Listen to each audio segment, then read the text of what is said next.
আসসালামু আলাইকুম, welcome to কোকোপিয়া channel. Biryani খেতে তো সবাই ভালোবাসে, কিন্তু খুবই সহজ পদ্ধতিতে আর ঝটপটভাবে এরকম একটা ঝরঝরে বিরিয়ানির রেসিপিটি কীভাবে বানাতে হয় তাই আজকে আমি আপনাদের সাথে শেয়ার করব। তাহলে চলুন শুরু করা যাক। আমি এখানে নিয়ে নিয়েছি 500 গ্রাম মুরগির মাংস। আমি এগুলোকে ছোট ছোট টুকরো করে কেটে নিয়েছি। আমি এখানে মাঝারি সাইজের আলুগুলো নিয়ে নিয়েছি, কারণ বিরিয়ানিতে মাঝারি সাইজের আলুই বেশ ভালো লাগে। এখানে একটি কড়াইয়ে পরিমাণ মতো তেল দিয়ে নিয়েছি। তেলটা ভালোভাবে গরম হয়ে আসলে এতে দিয়ে দিতে হবে তেজপাতা, দারচিনি, এলাচ, লবঙ্গ। ভালোভাবে নেড়েচেড়ে নিতে হবে বেশ সুন্দর একটা সুগন্ধ চলে আসা পর্যন্ত।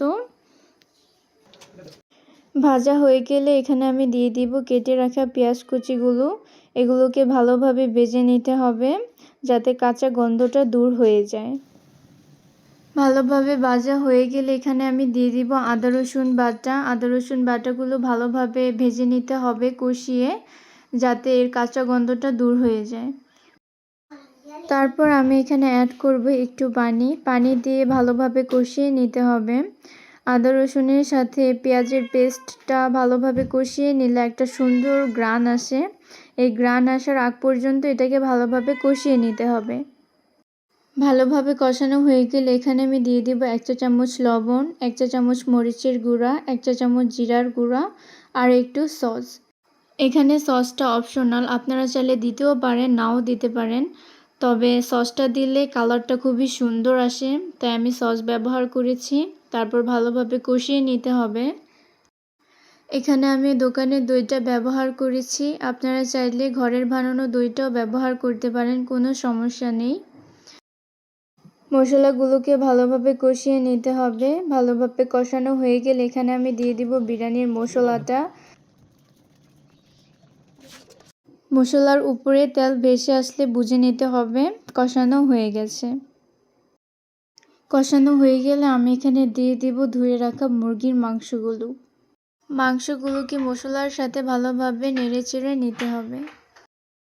এরপর আমি একটি ঢাকনা দিয়ে ঢেকে দেব। 5 মিনিট পর ঢাকনাটা খুলে নিতে হবে। তারপর এখানে আমি ধুয়ে রাখা আলুগুলো দিয়ে দিব। অবশ্যই আলুগুলো মাংস কষানো হয়ে গেলে তারপরেই দিতে হবে। আলুটা ভালোভাবে সিদ্ধ হয়ে আসলে এখানে আমি ধুয়ে রাখা পোলাওর চালগুলো দিয়ে দিব।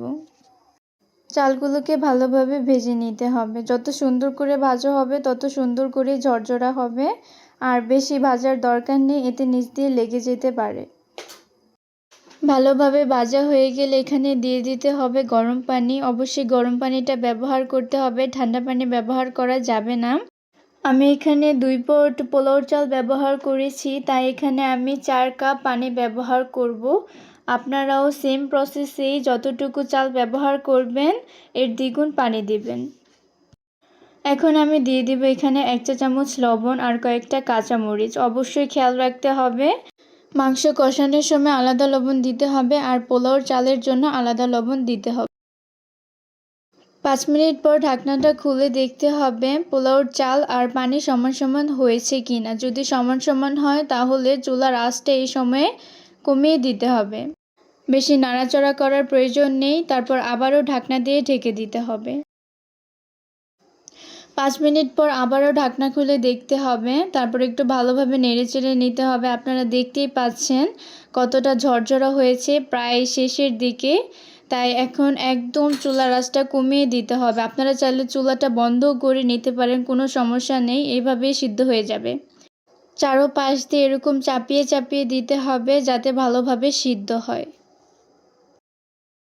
আবারও 5 মিনিট পর ফিরে এসে ভালোভাবে নেড়েচেড়ে নিতে হবে যাতে নিচ দিয়ে না লাগে। এরকম একটা পর্যায়ে চলে আসলে আপনারা চাইলে চুলাটি বন্ধও করে দিতে পারেন, এতে খুব ভালো করে সিদ্ধ হয়ে যাবে।